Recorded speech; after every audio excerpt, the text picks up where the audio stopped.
Somos Lore y Diana y estamos aquí para conversar, analizar, debatir en Debate y Café. El mundo está polarizado, hay mucha desinformación, desigualdad y violencia, pero aún hay esperanza.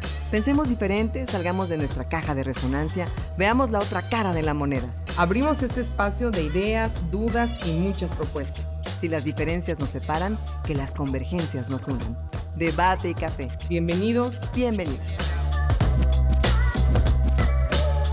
Bienvenidos nuevamente a un capítulo más de Debate y Café. Un agradecimiento muy especial a Foro 81 por sus instalaciones para grabar este cuarto capítulo con un tema muy interesante que tenemos el día de hoy. Pero primero, antes que nada, con mucho gusto de saludar a Diana González, que nos acompaña a la distancia. ¿Cómo estás, Dianita? Oye, ya te debo la visitadita, te debo la palmadita en la espalda, el saludo caluroso. Es la segunda vez que estoy en línea, la verdad es que los tiempos a veces se ponen un poco complejos, pero con mucho gusto, con mucho entusiasmo y encantada de platicar contigo y con los invitados que el día de hoy están de primerísimo nivel y sobre todo para hablar de temas que nos han estado tocando recientemente, temas que ya habían estado tocando a la sociedad en muchos puntos, la cuestión del agua, este valiosísimo líquido, su forma de distribuirlo, el encarecimiento del mismo y los procesos. Y actualmente, bueno, pues lo que se ha estado divulgando en Querétaro y las experiencias recientes. Entonces, un temazo, mi querida Lore Jiménez. Así es, un tema que nos gustaría pues ahondar cada vez más y sobre todo llegar pues a más población por lo que representa, ¿no? Y precisamente por eso tenemos a dos grandes invitados el día de hoy y me da mucho gusto darle la bienvenida a Miguel Álvarez. Él es ingeniero civil por la UAC, pero además es un súper amigo de la familia, es un gran ser humano, te los puedo decir, tengo ya un ratito de conocerlo. Hemos vivido experiencias muy duras a nivel familiar, ambos que nos tocó vivir en la misma época prácticamente.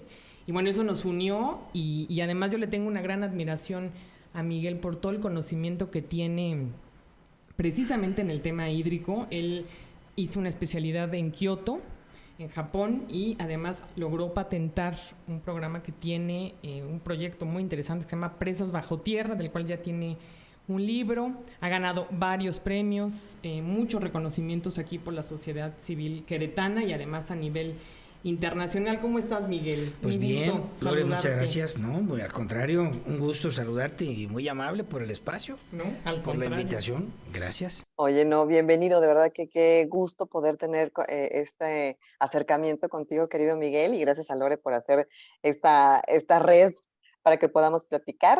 Y tenemos otra invitada, no nada más es Miguel, tenemos a nuestra queridísima María Alemán, que ustedes seguramente reconocerán porque recientemente fue candidata por parte del Partido Revolucionario Institucional a la presidencia municipal de Querétaro. Además ha sido diputada, una mujer activa, fuerte, poderosa, que ha dado voz a causas muy complejas, que ha lanzado exhortos fuertes a diferentes autoridades. Durante la pandemia estuvo también muy activa y bueno, pues ahora es flamante regidora, así que trae un plan de gobierno bien interesante que justamente toca temas hídricos, temas sustentables, temas sostenibles. Así que bueno, bienvenida María Alemán, ¿cómo estás? Qué gusto.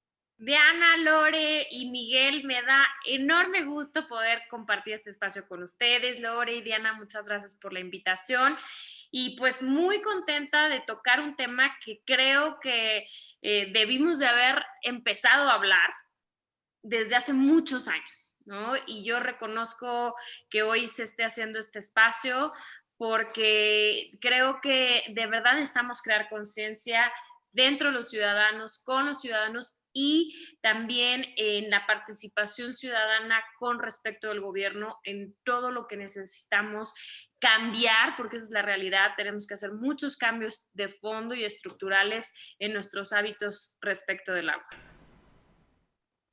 Muchas gracias, María, por estar aquí. Como bien dice Diana, pues con una experiencia súper joven, pero muy trabajadora.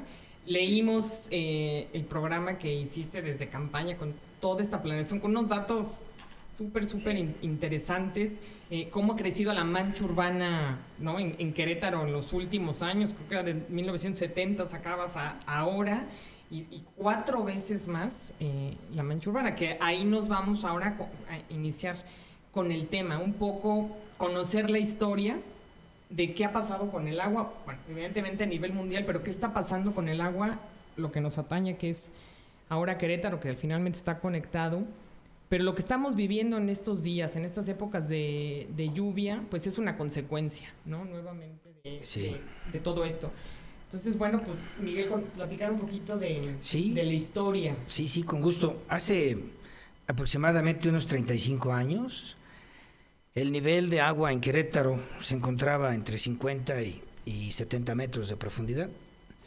De ese tiempo para acá, hoy estamos extrayendo el agua aproximadamente a 500 metros de profundidad, entonces el daño es bastante grande, y pronto sabremos también qué calidad de agua es la que se puede extraer de los pozos que ahora se están perforando.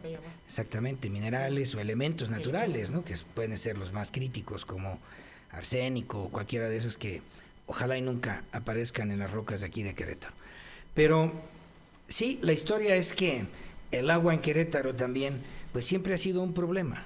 Ha sido un reto para Querétaro el tener agua, el disponer de agua, ¿no? Prueba de ello, como todos ya lo sabemos históricamente, son los arcos, después el acueducto 2, el cual pues está funcionando, ha dado una ayuda muy importante a Querétaro, pero no más de un 35-45% de ayuda a Querétaro, ¿no?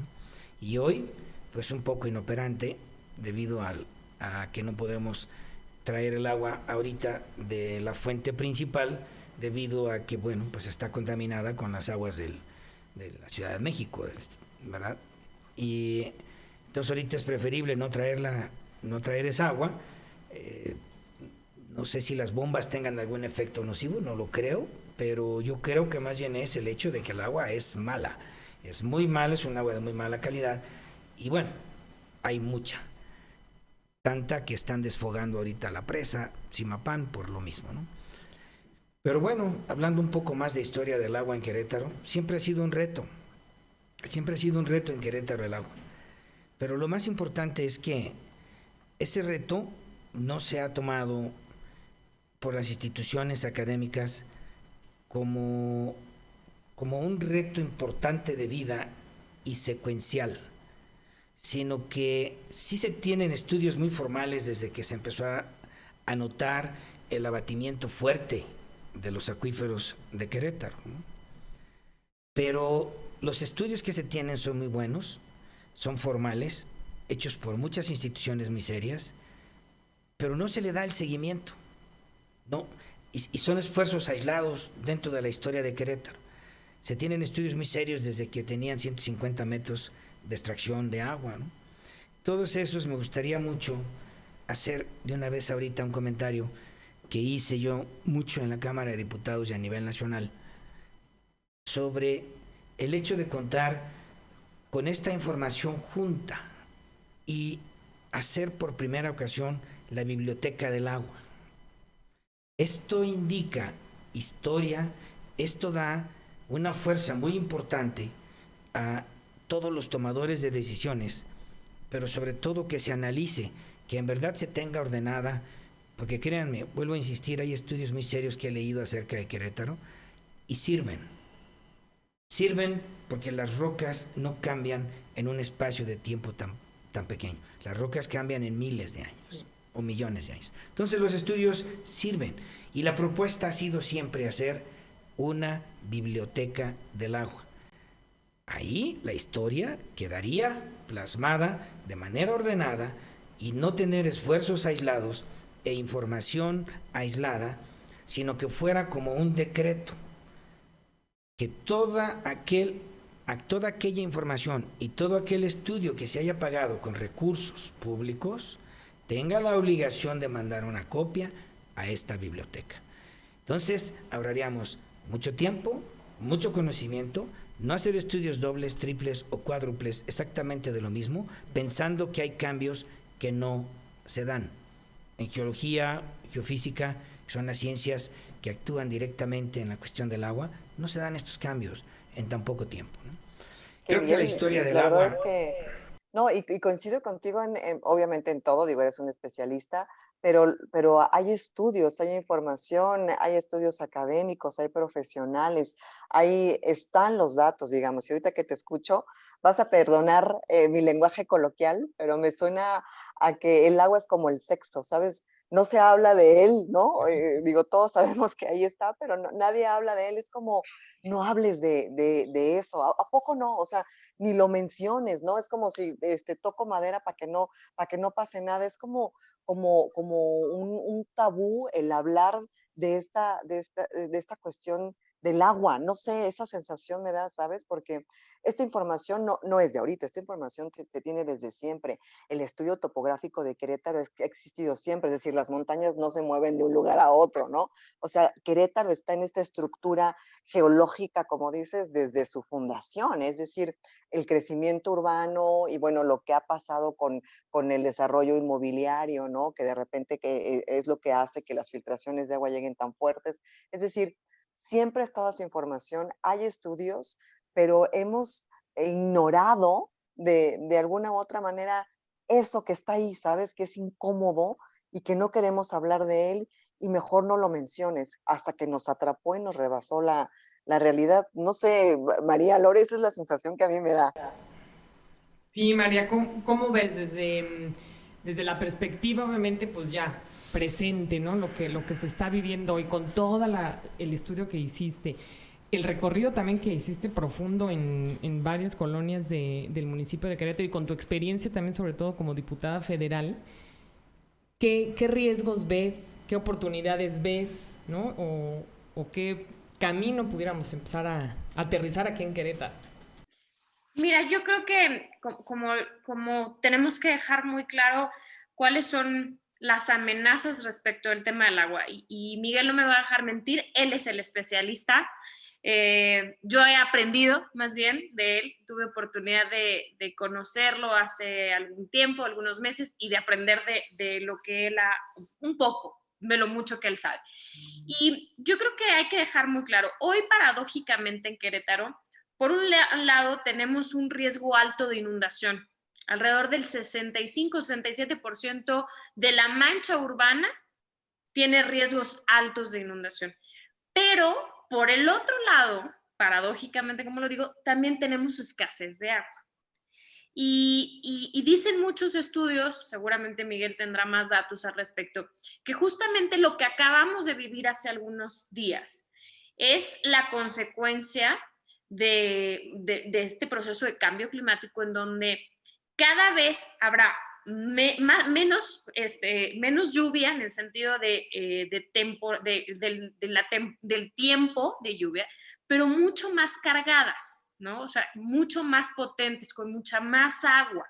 Entonces, estos aguaceros, como los vimos hace unos días, pues evidentemente ponen y aumentan este riesgo del 67% de la población que tiene hoy riesgos de inundación. Entonces, ubicándonos en que por un lado nos inundamos y por el otro lado tenemos escasez del agua, hoy tenemos que pensar hacia adelante. ¿Por qué? Porque hacia atrás, pues, ¿qué pasó?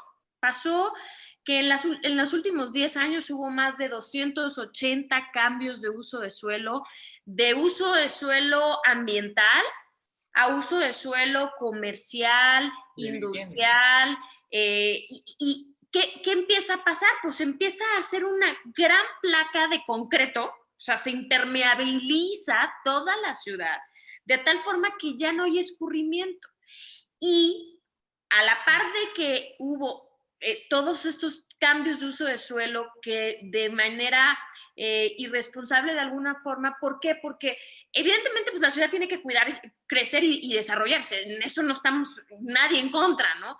Pero tienes que irlo haciendo acompañado de estrategias como la tecnología que ha desarrollado Miguel y como muchas otras, que te permitan garantizar el escurrimiento adecuado del agua a los mantos acuíferos, para que eventualmente no aumentes con los cambios de uso de suelo los riesgos de inundación y no impermeabilices la ciudad. Entonces, hacia atrás, pues nos podríamos poner a ver pues, quién los hizo, cómo los hicieron y por qué los hicieron, pero pues de ahí no vamos a salir. Al final del día, triste y lamentablemente, en muchas ocasiones las decisiones de la gestión del uso de tierra, no solo en Querétaro, vaya, en el país completamente, pues tienen que ver más o corresponden más a intereses económicos, empresariales, políticos, que en realidad a una planeación con visión de futuro y a largo plazo. Y yo creo que aquí es justo el punto nodal donde tendríamos que abrir la discusión. Tenemos que dejar de pensar a Querétaro para hoy. Necesitamos construir una ciudad que nos dure para siempre. Y para construir una ciudad que nos dure para siempre tenemos que tomar decisiones acorde a ello, con visión de futuro y utilizar tecnologías que seguramente ahorita más adelante saldrá en la plática, tecnologías que nos permitan hoy ya resolver el problema que tenemos porque ya existe. Lo que está, ya está. Entonces, una cosa es cómo resolvemos la realidad de lo que hoy ya es Querétaro y cómo evitamos que siga multiplicándose en un efecto que nos cause más daño. Cómo replanteamos el manejo del territorio, cómo replanteamos los cambios de uso de suelo, cómo garantizamos esa seguridad hídrica para los habitantes de la ciudad. Sí, qué interesante lo que dices. Justo platicábamos con Miguel porque me parece que se conecta muy bien, que tú decías que estábamos mal aprovechando las aguas que caían, pero bueno, ¿cómo lo explicarías mejor justo con esto que dice María? Bueno, es cierto que ya tenemos un problema, es cierto que la mancha urbana está muy grande en su impermeabilidad, ya es impermeable en una gran superficie. Bueno, si ya tenemos eso, y como dice María, ya está, pues sí, ya está, ya no podemos hacer gran cosa. Lo que yo he planteado y lo que les quiero comentar es, lo mejor es estudiar los perímetros, estudiar fuera de Querétaro. Entonces, estudiar el origen en las cuencas, en las partes altas, en dónde viene el agua a Querétaro. Y en esos lugares es en donde hay que procurar ya detenerla con tecnología superficial o tecnología subterránea. Cualquiera de las dos o una combinación de ambas. Ya no dejar que el agua llegue a las zonas impermeables de manera agresiva y con las velocidades con las que baja, de tal suerte que inclusive pues provoca socavones y desgraciadamente pues ha llevado hasta gente a la tumba, ¿no? O sea, ha estado muy mal este tipo de agresiones por parte del agua. Lo que hay que hacer es estudiar los alrededores fuera de Querétaro con el objeto de detener esta energía, de minimizar la energía con la que baja el agua y desviar, que sería, presas, ¿no? Pueden ser presas sobre tierra, presas bajo tierra, pueden ser estructuras sobre tierra o estructuras bajo la tierra. Hay muchas tecnologías para ello. Pero lo más importante es que esta energía ya no llegue y sobre todo que si se logra, y que sería el reto de la infraestructura que nos falta por hacer, porque aquí también el daño se debe a la falta de infraestructura que tenemos para este tipo de eventos, de lo cual debemos aprender y debemos de decir, debido a que no tenía yo esta cosa, aquí me pasó esto. Entonces mi plan debe de ser construir esta infraestructura para que se minimice el daño. Ahí creo que viene una verdadera planeación de una infraestructura hidráulica para Querétaro. Esa para mí es la raíz. Otra, más importante, si esto se lograra en las partes altas y se logra controlar el agua antes de que entre la mancha urbana, se podría, una vez estudiado, o si ya se tienen, ver si hay algún estudio en donde se tengan definidas las zonas de recarga de Querétaro. Y entonces mandar esa agua de lluvia a las zonas de recarga. Eso, exactamente. Sí, esas zonas de recarga, entonces ahí sí el agua va a percolar, se va a infiltrar hacia el subsuelo y es probable que los mantos acuíferos empiecen a recuperar. Eso sería, para mí, un plan hidráulico ideal. Sería un plan hidráulico muy importante porque al mismo tiempo al desviar el agua antes de contactar la mancha urbana, viene limpia. Claro.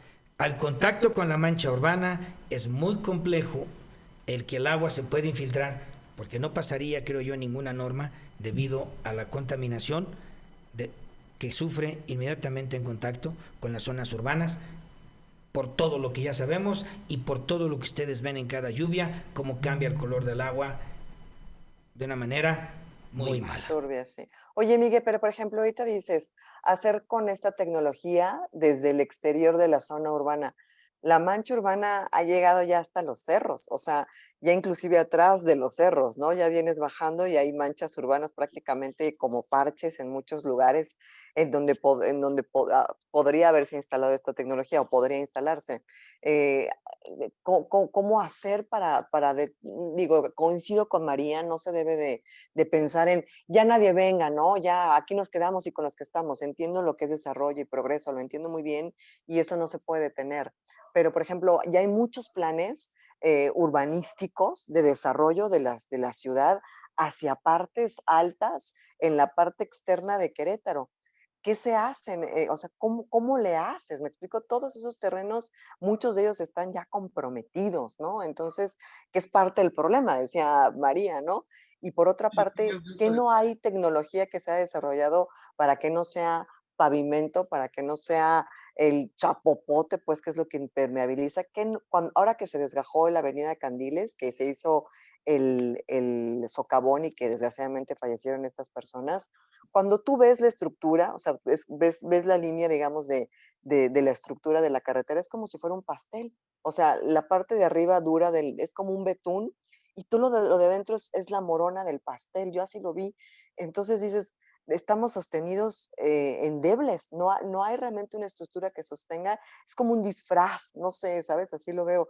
Que no hay la tecnología no ha avanzado para crear un material permeable y sostenible y que permita que también los automóviles y los camiones transiten, pero sin bloquear el paso del agua. No lo sé, son mis preguntas de neófita, ¿eh? Bueno, sí hay la tecnología. O sea, aquí lo importante es que se aplique. Aquí lo importante es que se aplique la ley. Aquí lo importante es que verdaderamente llegue una conciencia clara y digan, ya basta. Esto ya no puede ser. Pero para eso se necesita algo que acabas de mencionar muy importante que se llama conciencia. Y esa conciencia no se tiene mientras sigamos teniendo agua. Exactamente. A mí, ¿qué tanto me puede importar que la gente no tenga agua mientras yo tenga agua en mi casa? Es muy difícil. Es muy difícil, ¿no? Si las personas que toman decisiones sobre la conciencia del agua están en un escritorio cómodamente y abren la llave y la regadera y diario lo hacen, no pasa nada. Es muy diferente esa conciencia a aquellas personas que no han tenido agua en su vida y que sus hijos tienen que ir por agua en vez de ir a la escuela. Son dos conciencias totalmente diferentes. ¿Cómo va a llegar la conciencia a nosotros? ¿Cómo va a llegar el valor para las personas que toman decisiones y realmente normar estas construcciones? Realmente definir el que aquí sí se puede, acá no se puede, por el bien común, solamente cuando esa conciencia llegue a sus casas. Y sabes que, Miguel, que dices totalmente cierto, ¿no? Y lo que decías tú, Diana, si hay la tecnología, el problema es tanta el agua que llega, porque en eso sí un poquito, en el tema de pavimento. Cuando llega todo el agua, en la terracería pues la hacen nada, la moja. Muchas veces le echan la culpa al asfalto. El asfalto es un reflejo de lo que hay abajo. Con tanta cantidad de agua no aguanta, se reblandece, se rompen los tubos porque el agua tiene muchísima fuerza y la tierra se reblandece tanto, rompe y el asfalto es esa capita, es un reflejo. Lo que dice ahorita Miguel tiene toda la razón. El tema de conciencia, que bueno, es uno de los ejes que hablamos siempre aquí en el podcast. Creo que una de las maneras de llegar a esa conciencia es ejerciendo el Estado de Derecho, que desgraciadamente a veces tiene que ser de manera obligada para poder hacer las cosas. Y en eso, María, pues tú juegas aquí un rol importantísimo, ¿no? El municipio es el primer contacto con la ciudadanía. ¿Qué se puede implementar desde el municipio, no? De cierta manera medio ir forzando la conciencia, ¿no? Por todo esto que dice Miguel. Sí, yo creo que y sin ánimo de seguir hablando solo del pasado, justo algo que nos tiene hoy donde estamos es que hemos sido demasiado laxos, permisivos, y quizá omisos también. La verdad es que, por ejemplo, cuando uno empieza a recorrer la ciudad y a ver las colonias y los nuevos fraccionamientos y demás, empiezas a encontrar una serie de deficiencias que eran obligación del gobierno exigir en su momento a las y a los desarrolladores, por ejemplo, la infraestructura pluvial. Es insuficiente la infraestructura pluvial, en escasos lugares está considerada. Realmente hay muchísimas colonias, y no se digan las colonias de hace 20, 30, 40 años. Jardines, Diana, donde estás tú, Dianita, a ver, y por decir una de muchas que no tienen infraestructura pluvial. Sí. Y me dijeras, bueno, pues es que a lo mejor hace 40 años no se les ocurrió. Bueno, pero ahorita que sigamos construyendo sin exigirle a los desarrolladores de infraestructura pluvial, me parece que es un crimen. Me parece que es algo que no puede seguir así y que tenemos que buscar cambiar y modificar inmediatamente. Y también aquí no solamente es la relación gobierno y desarrollador, sino interinstitucional entre el gobierno, porque mira, a mí me tocó muchas veces, pues como legisladora, hacer muchas gestiones y se aventaban la bolita entre la CEA y el municipio, y al final y el cuentas, nadie se hace responsable de la infraestructura pluvial, porque si tú vas con la CEA, te dicen, no, es que eso le toca al municipio. Y tú vas al municipio y le dicen, no, te dicen, no, eso le toca a la CEA. Al final de cuentas, nadie está dándole atención a la infraestructura, a la escasa, pero a la que ya hay. Y nadie está enfocado precisamente en la construcción de infraestructura pluvial. Yo creo que sí se necesita y ya es impostergable. Y ahí, como nosotros como cuerpo colegiado, como regidores, vamos a ser muy enfáticos. Necesitamos una inversión inédita o fuerte en la ampliación, el mantenimiento, la rehabilitación de los drenes pluviales de la ciudad, y crear además, como bien decía Miguel, un sistema de desfogue, porque al final del día no está conectado. Entonces, pues por más que lo limpies, que le hagas todo su mantenimiento, sí, y luego, ¿no? ¿A dónde va a desembocar? Y lo peor del caso es que no estamos aprovechando esa agua. O sea, ese es el reto. Entonces, mira, si no me equivoco, desde el más o menos 2000, yo creo que Miguel debe tener mejor esa referencia, pero hasta donde yo sé, la última administración que hizo una inversión fuerte en este tema fue la de Armando Rivera. Fíjate, ya cuántos años de Si no mal recuerdo, fue la última administración que realmente le inyectaron un capital fuerte y que al final hoy necesitamos hacerlo. ¿Es poco rentable para un político? Sí. ¿Por qué? Porque es obra que no se ve. Exactamente. Es obra que no es un puente, no es, ¿no? Entonces, por eso se deja de hacer. Pero fíjate, sí y no, María, porque se habla mucho de lo que hizo Garrido, o sea, con la cuestión del acueducto 2, o sea, sí, se sigue hablando y se sigue hablando de lo que hizo Claro. Armando, o sea, sí no se ve, pero sí se recuerda Pero cuando se inunda. siente, ¿no? No se ve, pero se siente de acá. Exacto. Y así tiene que ser. Entonces, yo sí creo sí. que es impostergable, que no podamos seguir dándole así como que nada más, perdón la expresión, pero una manita de gato a lo que ya hay, porque lo que ya hay es insuficiente. Tenemos que tomar el tema con seriedad, hacer una inversión fuerte, seria, con los estudios y utilizando tecnología.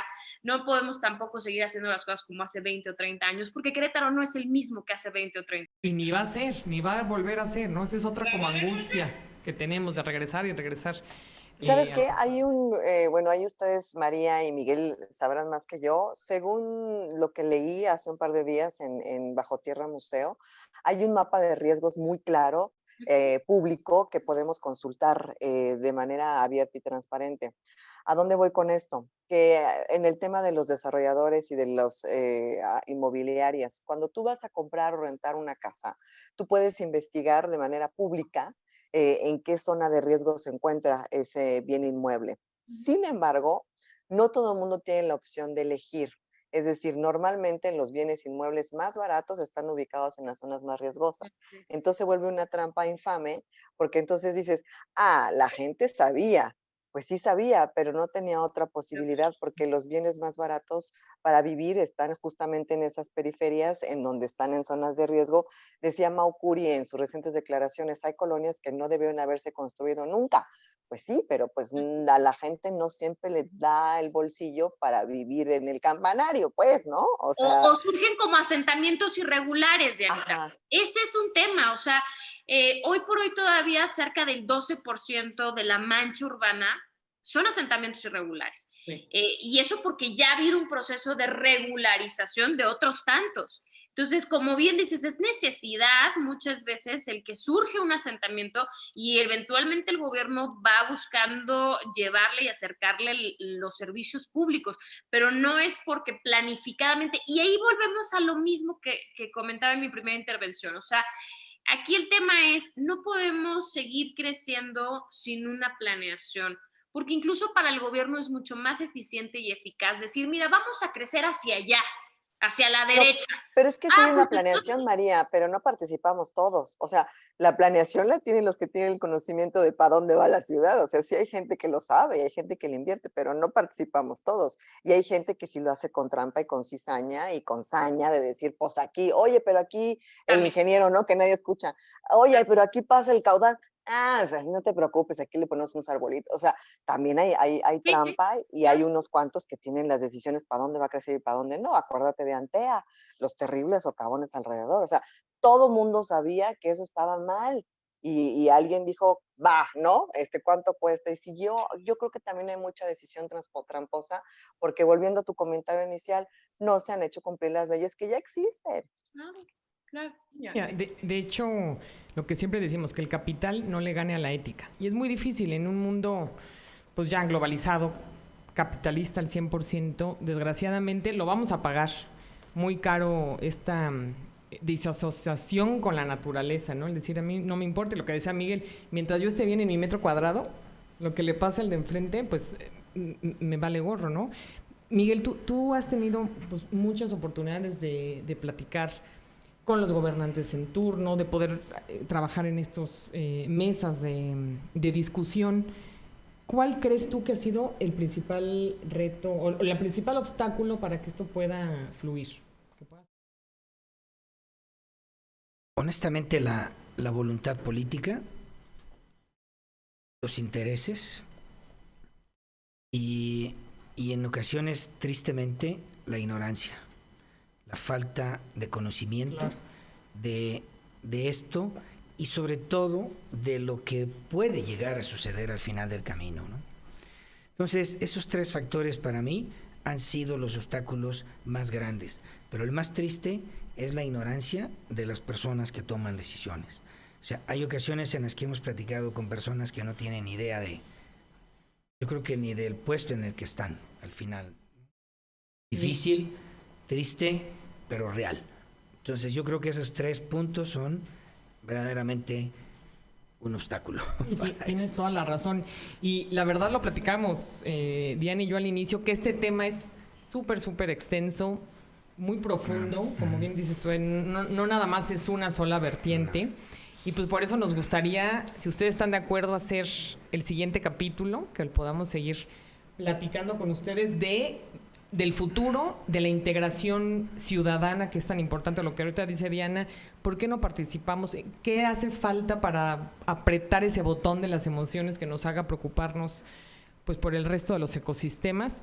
Pero bueno, como ven, si están de acuerdo, podemos platicar, si nos regalan más tiempo, un capítulo 5 y seguir platicando de todo esto. ¿Cómo ves, Diana? Con gusto. Adelante. Muchas gracias. Perfecto, muchas gracias a todos. Ojalá nos puedan ir dejando sus comentarios y nos vemos el próximo capítulo. Nuevamente, muchas gracias al Foro 81.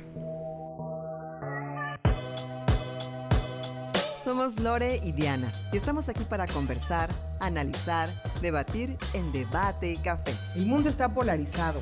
Hay mucha desinformación, desigualdad y violencia. pero aún hay esperanza. Pensemos diferente, salgamos de nuestra caja de resonancia, veamos la otra cara de la moneda. Abrimos este espacio de ideas, dudas y muchas propuestas. Si las diferencias nos separan, que las convergencias nos unan. Debate y café. Bienvenidos. Bienvenidas.